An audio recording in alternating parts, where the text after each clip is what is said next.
السلام عليكم ورحمة الله تعالى وبركاته نبض داوديال halkani waa alxorriya news waxaad ku soo dhawaataan wararkii ugu waaweyn 24 saac la soo dhaafay ka dhacay dhulka ay Soomaalidu degto waxyaabaha ugu waaweyn ee xilligan aan idinku haynana waxa qayb ka noqonaya faahfaahin dheeraad ah ayaa ka soo baxaya weerar geystay khasaare iskugu jira dhimasho iyo dhaawac oo ka dhacay saldhig ku yaala waqooyiga magaalada Galkacyo iyo maamulka magaalada oo ka hadlay arrintaasi wararkii ugu dambeeyay gadoominta al-shabaab ay ku soo rogeen degmada Luuqa gobolka Gedo iyo ganacsatada oo halkaasi ka wada dhaqdhaqaaq xooggan ilaalada filla Soomaaliya oo la tilmaamay inay ka xun tahay arrinta ay ku sameynayaan mas'uuliyiinta dawladda federaalka Soomaaliya wasiir muhiim u ah filla Soomaaliya oo maanta marka la hortagaya xildhibaanada golaha shacabka si su'aalo looga weydiiyo shaqada uu hayo bulshada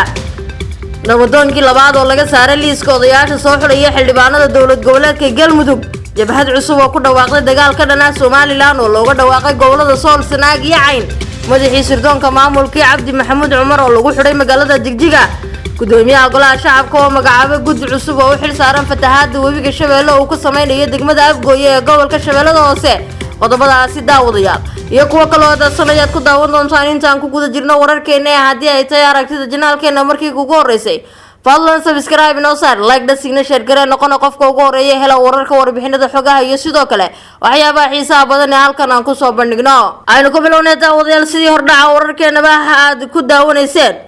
kooxo hubeysanaya waxa ay fiidkii xalay weerar ku qaadeen saldhig ciidan oo ku yaala waqooyiga magaalada Galkacyo ee gobolka Mudug iyagoo u adeegsaday weerarkaasi bam gacmeedyo iyo sidoo kale rasaas toos ah weerarkan oo muddo socday ayaa lagu soo waramayaa inay ku dhaawacmeen askar ka tirsan ciidanka booliiska Puntland iyo dad rayid ah oo ku sugnaa agagaarkii saldhigga la weeraray dableyda weerarka geysatay oo ilaa hadda aan la garanayn haybtooda iyo inta ay tiradoodu dhameed ayaa iyagu goobta iskaga baxsaday mana jirtay cid sheegatay mas'uuliyadda weerarkaasi ka dhacay waqooyiga magaalada Galkacyo ee xarunta gobolka Mudug waxaana socda howlgal lagu baadi goobayo kooxihii dilka geystay ciidamada ammaanka Puntland ee ka howlgala waqooyiga Galkacyo ayaa xiray wadooyinka muhiimka ah ee soo gala saldhigga iyadoo aad loo adkeeyay dhammaan ammaanka xarumaha maamulka ee ku yaala magaalada Galkacyo dhinaca kalena gudoomiyaha gobolka Mudug ee Puntland Axmed Muuse Nuur oo la hadlay warbaahinta ayaa waxa uu sheegay in weerarkii xalay lagu qaaday saldhigga magaalada Galkacyo uusan ahayn mid argagixiso Axmed Muuse ayaa sheegay in weerarku ku dhaawacmay hal qof kaas oo uu soo gaaray dhaawac fudud sidoo kalena uusan jirin wax khasaare ah oo dhimasho walow wararka qaar ay tilmaamayaan in dhimasho halkaas ay ka jirto waxa uu sheegay in argagixisadu aysan ahayn kuwa nooca u shaqeeya balse dadka ficilka nigeystay ay yihiin kuwa khalkhal gelinaya amniga magaalada meel kalena aanay ka imaanin gudoomiyaha ayaa ku dooday in weerarka saldhigga bartamaha ee Galkacyo qaybta Puntland oo ahaa mid siyaasadeysan ee uusan ahayn mid ay ka dambeeyeen kooxaha argagixisada waxa uu sidoo kale ciidamada ku amray in si degdeg ah loo soo qabto dadka lagu eedeynayo ama kuwa lagu tuunsan yahay inay ka dambeeyeen falkane waxa uu sheegay in ciidamada Puntland ay ka go'an tahay si laba jibaarida dadaalka lagu adkeynayo hawlaha ammaanka isla markaana aan loo dul qaadanaynin in dad dana gaar ah wata ay amniga magaalada khalkhal geliyaan qaybaha hore wararkeena ayaa daawadayaal daawanaysaana degmada Luuqa gobolka Gedo ayaa tan iyo maalintii Jimcaha waxa ay ku jirtay xaalad gadoon ah ay ku soo rogtay al-shabaab iyadoo degmadaasi laga dareemay karkarka iyo kuleelka ka dhashay xaaladda gadoominta ayaa timid kadib markii ururka al-shabaab uu yeedhay 6 kamid ah odayaasha dhaqanka ee degmada Luuq balse maamulka degmada uu ka warhelay isla markaana odayaasha ugu goodiyay inaysan soo laaban doonin Luuq haddii ay uga jawaabaan dalabka ka yimid al-shabaab shabaabka oo talaabadaasi ka cadhooday ayaa cunaqabateyn degdeg ah ku soo rogay degmada Luuq iyadoona ganacsatada ku wargeliyay inaanay wax ganacsi ah keeni karin degmadaasi cidii keentana ay talaabo adag ka qaadi doonaan aadan faarax oo kamid ah waxgaradka degmada Luuq ayaa faahfaahiyay sababta ay xarkada al-shabaab ugu yeedhaan odayaasha dhaqanka iyo waxa ay ka doonayaan waxa uu tilmaamay in al-shabaab muddooyinkii dambaba ay wadeen ogaasi ay u sameynayaan beelaha marka beeshan uu ka soo jeedana ay hadda u sameynayeen ogaasida sidaas darteedna loogu yeedhay aadan faarax ayaa dabalka ka qaaday inuu socdo dadaal ay gadhowdeen ka yihiin ganacsatada ku nool degmada Luuq si degmadaasi looga saaro gadoominta ay ku hayso al-shabaab waxa uu tilmaamay in dadaaladu ay marayaan meelihii ugu dambeeyay ganacsataduna ay hormuud yihiin waxaana uu tilmaamay in maalinimadii Sabtida aynu soo dhaafnay maamulka degmada Luuq ay la kulmeen ayna daransiiyeen caqabadaha ka dhalatay gadoominta lagu hayo magaaladani waxayna ka dalbadeen inay fasaxaan odayaasha si gadoominta looga saaro dadka ganacsatada iyo sidoo kale maatida ku hoos nool aadan faarax ayaa waxa uu amaanay doorka ganacsatada degmada Luuq ay ka qaadanayaan sidii caburinta iyo sidoo kale cunaqabateynta looga qaadi lahaa degmadaasi isagoo xuseen dhibaatada ay dareemeen dadka shacabka aan awoodin inay iibsadaan waxyaabaha magaalada lagu hayo balse amarka al-shabaab ayaa waxa uu noqday mid ay aad uga argagaxeen dadka halkaasi degan madaxweynaha maamulka Jubbaland Axmed Maxamed Islaam Madoobe ayaa lagu wadaa inuu dib ugu soo laabto maanta magaalada Kismaayo kadib safar toddobaadyo qaatay oo uu ku joogay Nairobi. Axmed Madoobe ayaa intuu Nairobi joogay kulamo la qaatay madaxda beesha caalamka qaar ka mid ah dawladaha sida gaarka ah u daneeya arrimaha Soomaaliya waxayna ka wada hadleen sidii Jubbaland looga taageeri lahaa nabadda iyo sidoo kale dawladnimada. Axmed Madoobe ayaa la filayaa in marka uu Kismaayo ku soo laabto uu la hadlo warbaahinta isagoona faahfaahin ka bixin doona safarkiisa iyo waxyaabaha u soo qabsoomay intii uu ku sugnaa Nairobi. waxaana xusid mudan in intii uu joogay magaalada Nairobi ee caasimada dalka Kenya uu kulamo la qaatay madax ay ka mid yihiin kuwa ugu sareeya madasha xisbiyada siyaasadeed iyo sidoo kale siyaasiyiin aad uga aragti fog dowladda federaalka oo kala hadlay doorashada 2020-2021 ka dhacaysa dalka Soomaaliya.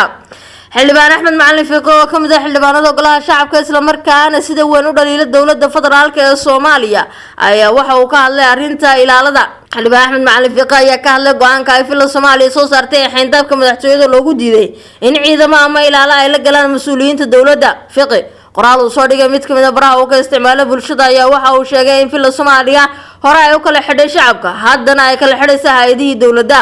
waxa uu tilmaamay labadii maalmood ee la soo dhaafay in la xidhay dhammaan wadooyinka agmara ama soo gala madaxtooyada Soomaaliya lagana mamnuucay ilaalada la socota mas'uuliyiinta dowladda xildhibaanada iyo saraakiisha oo inta badan ciidamo ah. ciidamada si aan asluubaysnayn ayay ula dhaqmayaan mas'uuliyiinta dowladda waxaana la yaab leh in ciidamada booliiska diriiskooda cidii wadata aysan ba cariga ka soo agdhawaan kareen. hay'adaha dowladda ee agaarka madaxtooyada ku yaala waxba kalama socdaan amarkaasi oo soo booda waxa uu tilmaamay inaysan jirin cid fasiraad ka bixisay waxa loola jeedo marka laga reebo askarta qaarkood oo ay la xuntahay waxa ay sameynayaan oo ku dhahaya kor ayay arintani ka socotaa ama waa mas'uul sare amarkiisa. madaxweyne Farmaajo 3 sano oo talada dalka ayaa waxa uu tilmaamay Fiqi inuu kala xidhay isku socodkii magaalada Muqdisho sanadkii ugu dambeeyayna oo bilaabay kala xidhista isku socodka hay'adihii kala duwanaaye dowladda. hay'adda golaha shacabka kuma sii shaqayn karta ayuu tilmaamay xaaladdu hadda sida ay tahay haddii degdeg wax looga bedelin suuragalna ma ahan madaxweynaha in iskaga qaldanto mas'uuliyiintii hay'adaha dowladda iyo sidoo kale kooxaha dagaalka kula jira dowladda mana ahan madaxweynuhu inuu ka nab jeclaysto ummadda inteeda isagoo madaxtooyada dhexdeeda loogu keenayo cabashada ummadda iyo tan mas'uuliyiinta dowladda. sidaasi waxaa yidhi xildhibaan Axmed Macalin Fiqi oo ka mid ah xildhibaanada baarlamaanka. nabadoonkii labaad oo ka tirsan saxiixayaasha Galmudug ayaa waxa laga saaray liiska odayaasha dhaqanka ee lagu wado inay soo xulaan xildhibaanada baarlamaanka Galmudug iyadoo daraad odayaasha dhaqanka laga saaray nabadoon Imaan Faarax Jimcaale ayaa waxa shalayna liiska iska waayay nabadoon Cabdullaahi Daahir Maxamed oo sidoo kale ka mid ah saxiixayaasha Galmudug. nabadoonka oo toddobaadkii hore loo xaqiijiyay ama loo diiwaangeliyay inuu ka mid noqonayo soo xulayaasha xildhibaanada cusub ayaa ku wareelay in isaga laga saaray gabi ahaanba liiska soo xulista xildhibaanada dowlad goboleedka Galmudug. nabadoon Cabdullaahi Daahir oo la hadlay warbaahinta ayaa waxa uu tilmaamay inuu ka mid ahaa saxiixayaashii 2015 waxaana laga saaray liiska.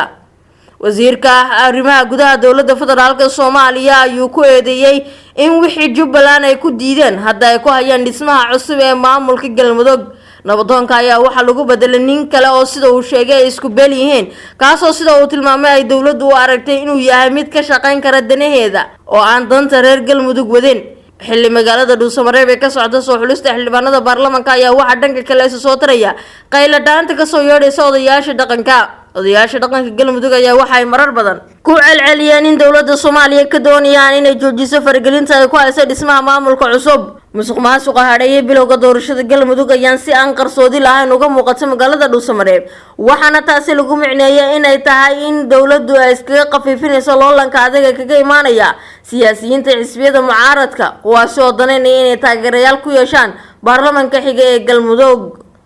isla wararka deegaanada Galmudug ayaan ku guda jirnay ciidamada ammaanka ee ku sugan magaalada Dhuusamareeb ayaa halkaasi waxa ay ka sameeyeen howlgalla adag oo lagu xaqiijinayo amniga kuwaasi oo daba socday kadib markii shalay ciidamadu ay soo qabteen waxyaabaha qarxa oo lagu dhaxayay gudaha magaalada Dhuusamareeb. taliyaha ciidankani hogaaminaya ayaa waxa uu ku dhiirigeliyay ciidamada la socotay inay dardar geliyaan howlgallada lagu xaqiijinayo ammaanka oo uu tilmaamay in xilligan loo baahan yahay in Dhuusamareeb ammaankeedu uu noqdo midka ugu adag. taliyaha ayaa waxa uu ka codsaday dadka deegaanka inay la shaqeeyaan ciidamada booliiska isla markaana ay ka caawiyaan arrimaha kala duwan.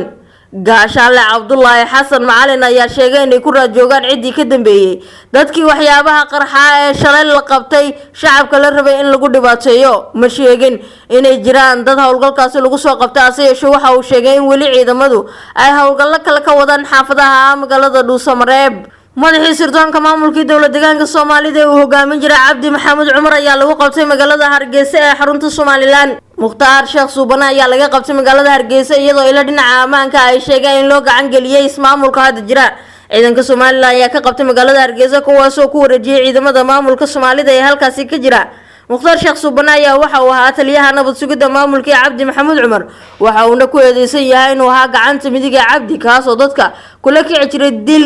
dil iyo sidoo kale xabsi aan maxkamad lahayn. hay'adaha u dooda xuquuqda aadanaha ayaa warbixinada ay soo saareen gabadfalada ka dhici jiray xabsiga Jeelogaaden iyo waxa ay ku soo direen Mukhtaar Sheekh Suubana oo lagu eedeeyay inuu dadka ku dili jiray gudaha xabsiga isla markaana goobta uu ku aasi jiray. ila ku sugan magaalada Jigjiga ayaa sheegay in 2016 qof magaciisa lagu sheegay Xasan Sheer lagu qabtay magaalada Hargeysa loona dhiibay Mukhtaar kaas oo ku dhex dilay xabsiga. wali daawadayaal wararkeena ayaa la socotaan balse markaan aynu aadna dhinaca deegaanada Somaliland. jabhad hubeysan ayaa looga dhawaaqay magaalada Buuhoodle kuwaas oo sheegay inay la dagaalamayaan ciidamada Somaliland ee jooga qaybo kamid ah gobolada Sool iyo Sanaag.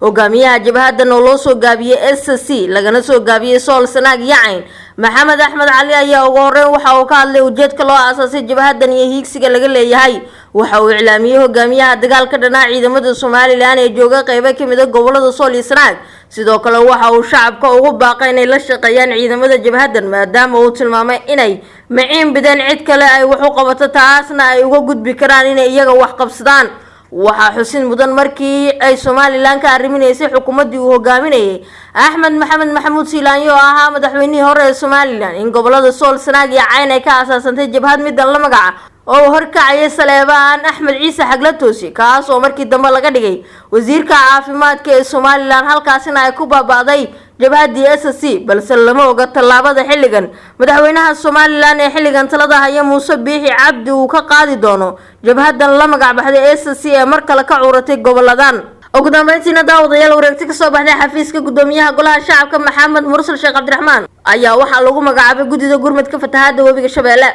gudidan oo magacaabay gudoomiye Maxamed Mursal ayaa waxay ka kooban tahay 12 xubnood oo dhamaantood ka tirsan xildhibaanada golaha shacabka. sidoo kale wareegtada magacaabista ayaa waxa xogayaha golaha shacabka lagu faray in gudigan uu fududeeyo wixii tafaasiil ah loo baahnaa. deegaanada iyo degmooyinka tirsan gobolka Shabeellada Hoose ayaa waxa ku fatahay waxa uuna saameeyay dad badan oo u badan beeraley waxaana maalmihii ugu dambeeyay isu soo tirayay baaqa dadkaasi ay u dirayaan dawladda federaalka Soomaaliya iyo sidoo kale hay'adaha deeqaha bixiya. guud ahaan daawadayaal wararkii ugu dambeeyay ka dhacay dhulka Soomaalida iyo caalamka aad ka daawanayseen barteena La Xorriya waa inta. haddii ay tahay janaalkeena inaad aragto daawada markii kugu horeysay fadlan subscribe inoo saar. waad ku mahadsantahay la socodka iyo daawashada wararkeena.